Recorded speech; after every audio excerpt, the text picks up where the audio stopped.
no logra ponernos en contra de Dios. Entonces, si de todas maneras queremos ser cristianos y religiosos, entonces el espíritu de anticristo procura confundirnos y presentarnos otro Jesús, no el Jesús real del cual dan testimonio por el Espíritu Santo los apóstoles del Nuevo Testamento y en el Nuevo Testamento.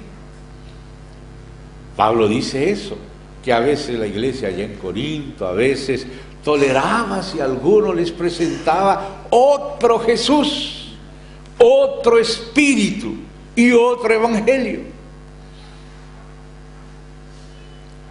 Y Juan dice que si alguien viene a nosotros y no trae la doctrina apostólica acerca de Cristo, no se le puede dar la bienvenida de una manera apresurada e ingenua.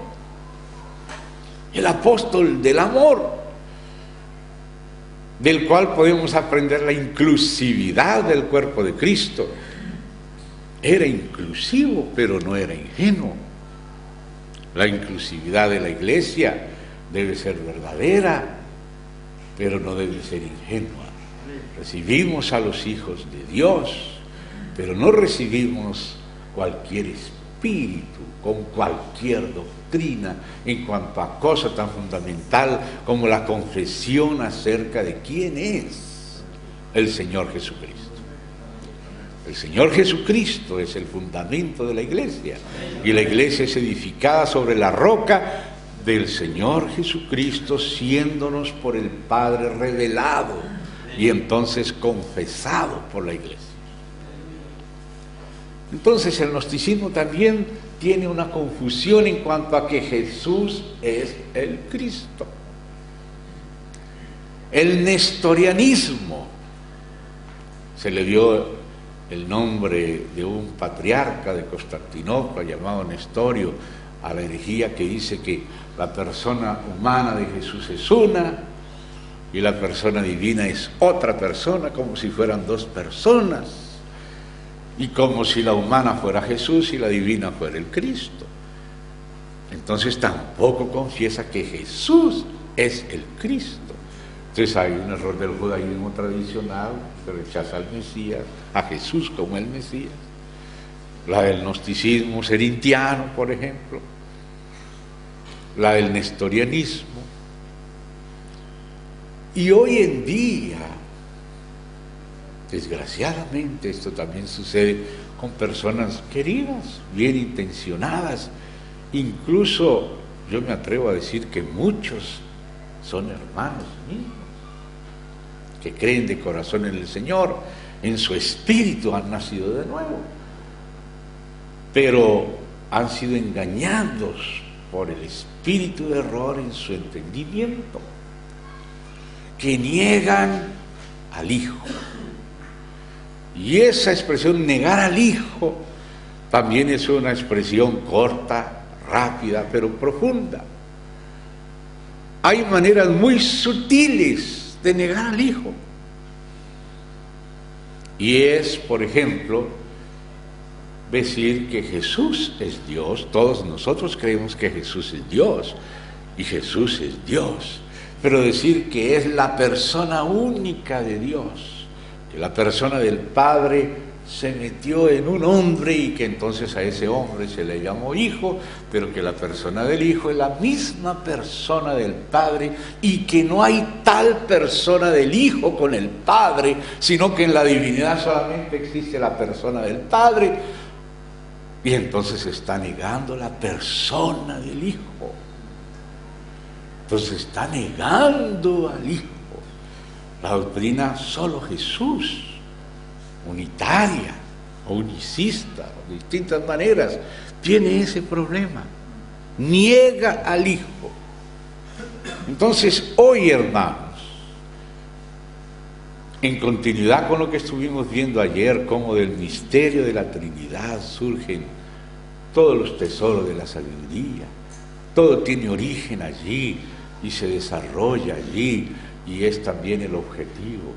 De la Trinidad brota y a la Trinidad vuelve todo. Entonces hoy necesitamos profundizar un poquitito más en la confesión acerca del Hijo con el Padre en la eternidad, en la Trinidad, antes de la creación. Después sí viene la creación. Y ayer habíamos quedado allí en esos hierritos que salen para continuar edificando la columna. Y habíamos llegado a Juan 17, donde dice con mucha claridad el Señor Jesús al Padre: Padre. El Padre a quien Él está invocando es una persona divina. El Padre tiene conciencia de sí mismo y dice en otro pasaje: Hijo, yo te he engendrado. Ese yo es la persona del Padre. Solamente una persona puede tener conciencia de sí mismo y decir yo. Ahora, si alguien tiene conciencia de sí mismo, así como Dios, así como los ángeles, así como los seres humanos, decir yo, tiene que ser una persona. Una cosa no es una persona. La conciencia que los animales tienen de sí mismos es conciencia de animal. No es el mismo tipo de conciencia que tiene un ser humano, aunque hoy hay que decirlo porque con tantas películas donde los caballos hablan, los perros hablan. Bueno, ahora le aplicamos la palabra persona a los perros y a los caballos, etcétera. Pero hablando dentro de la normalidad, limpiando nuestra mente de tantas cosas necias, si el Padre dice yo, tiene que ser una persona, o si no, no podría decir yo. Y si el Hijo dice yo, también el Hijo tiene que ser una persona. Y si el Hijo habla con el Padre y habla de una relación que ellos tenían antes de la creación del mundo, entonces la persona del Hijo tenía que estar con la persona del Padre antes de existir cualquier cosa. Y ahí habíamos quedado ayer en Juan 17. Padre, glorifícame, glorifícame, o sea, a mi persona, a la persona del Hijo. Tú, oh Padre, la persona del Padre es apelada.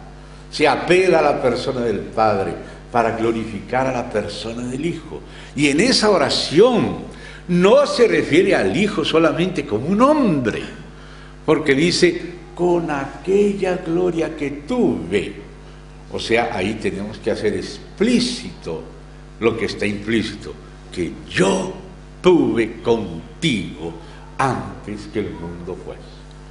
O sea, la persona del Hijo compartió con el Padre la gloria, aquella gloria que yo tuve contigo, porque el Hijo es el resplandor mismo de la gloria de Dios. Entonces por eso él habla, aquella gloria que tuve, que yo tuve. Esa persona que tuvo la gloria con el Padre es el Hijo. Y ahí no está hablando él como un mero hombre, aunque en ese momento él ya se había hecho hombre, se había vaciado y se había hecho hombre. Pero ya era una persona divina con el Padre antes de hacerse hombre. Eso es lo que vamos a estar enfatizando por un momento. Aquella gloria que yo tuve contigo antes que el mundo fuese. Así que ese yo que habla con el Padre, yo tuve contigo, es un yo que no comenzó solamente en la humanidad del Señor Jesús después del nacimiento. O si no, él no hubiera podido decir, como dijo en otra ocasión, antes que Abraham fuese, yo soy. Y por eso el apóstol Juan tiene que proclamar la preexistencia del Verbo que estaba con Dios y era Dios. En el principio era.